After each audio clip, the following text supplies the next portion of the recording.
Hey there, everybody. Coach Mark here. And before we dive into today's topic, make sure to find me over on Instagram as Coach Mark Estrabio. Also, I offer one-to-one coaching. It's what I do full-time, and the odds are very good I'd love to work with you. But with that being said, let's get into it. So for today's topic, we're going to be talking all about this movement right here, the Tandang extension. This is a Zercher triple extension, and the idea is you do want to try and hit pins that are above competition loading height. This is really good for enforcing vertical bias in your loading pattern exercises like sandbag or stone over bar.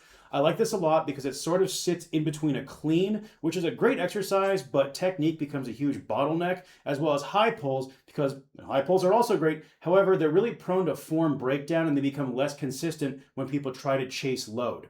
By having these pins here for the Tandang extension, it forces you to hit a consistent target so you're getting that necessary triple extension. And if you're wondering about the name, it's a name for the fighting roosters over in the Philippines. It refers specifically to the older ones that have survived a few rounds in the pit. They're the scrappy ones that find a way, and that's kind of the thesis of this movement, is finding a way to improve your loading triple extension without necessarily having access to the implement. Now, as far as technique goes, you can see it on screen. It's honestly not a very complicated movement, which is why I think it is very beneficial. You start with a Zercher position and you want to be above parallel, trying to do a dead stop rep if possible. In an ideal world, I'd probably have strap safeties on my rack as opposed to spotter arms. I'll probably buy them eventually, but this gives you an idea of what we're looking for. And you want pins that are roughly 4 to 6 inches above competition height. Elbows are in tight against the body to mimic an Atlas stone. If you can, these are best done with an SSB, specifically because the SSB is going to force a certain width of your arms. Additionally, the camber on the SSB is going to put the load further away and slightly forward of you, so it's going to hit your upper back a lot more. It's going to feel a bit more like an Atlas stone. Ultimately, this is explosive triple extension from the pins if possible. And again, you can see we have a huge vertical bias here. So as far as why I like this movement, it has a very low skill demand, right? If you can hold a Zercher and extend hard, you can do this movement. It's darn near infinitely scalable. If you don't have access to an SSB, you can do this on a barbell, and a 45-pound barbell is a load that most anyone can do with this variation. Something worth mentioning too is if you are doing these in a commercial gym, rather than these metal pins I'm using here, you should probably just consider getting some PVC. You know, if you have 1-inch holes on your rack, you'd probably want to get 1/2-inch PVC pipes just to help reduce the noise. It'd probably last a little bit longer too. But with that being said, this is also going to help you overload the triple extension. So if you find that you cannot get the stone quite over the bar, you're not tall enough, you're not getting that full extension, this is going to help with that.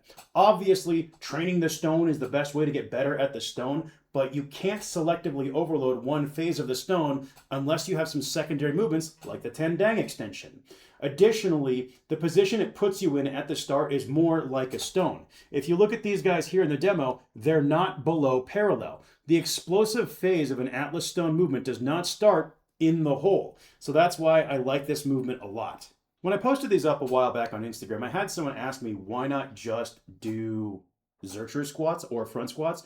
And I think it's worth mentioning those are both phenomenal movements. I am a really big fan of front squats for the strongman athlete in particular. But the Zercher movements, I love Zerchers myself. I'm a big fan of the Zercher squat. I do think the Tandang extension has several key benefits over the Zercher squat, not the least of which is the position.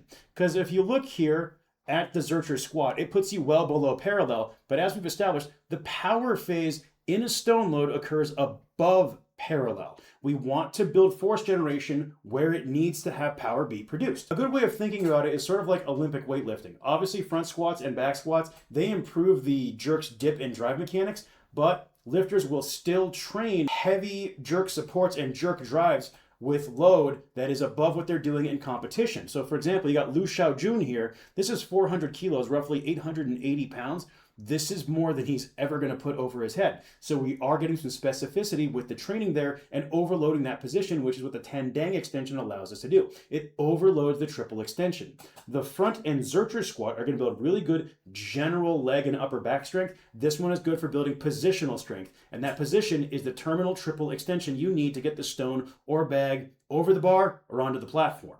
Now, as far as programming for this movement goes, I keep it really simple. Generally 2 to 3 reps per set, 30 total reps per session. You want to treat this like plyometrics or an Olympic pull. We're not turning this into a CrossFit thing where you're doing, sets of 20 here for conditioning. At that point, I'd rather just do a freaking kettlebell swing.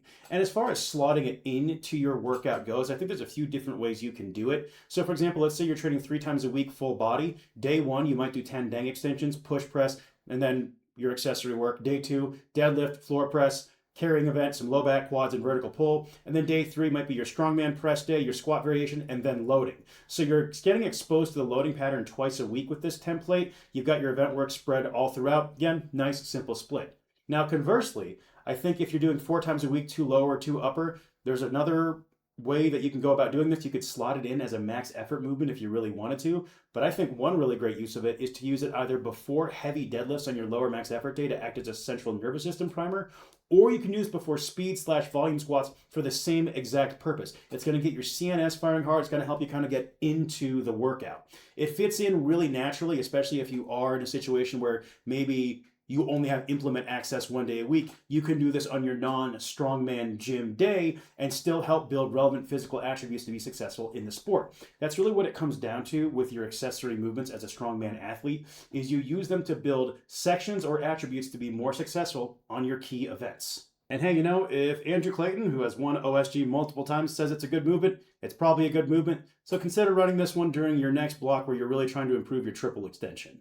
So that's really all I've got for you folks today. Pretty quick and simple one. Like I said, just a phenomenal movement to slot into any training cycle when you are trying to get more explosive. But let me know your thoughts and comments down below. Also, if you have any questions, the best topics are ones I will turn into videos down the road. Hope you folks had a happy and safe 4th of July, and I'll see you in the next video.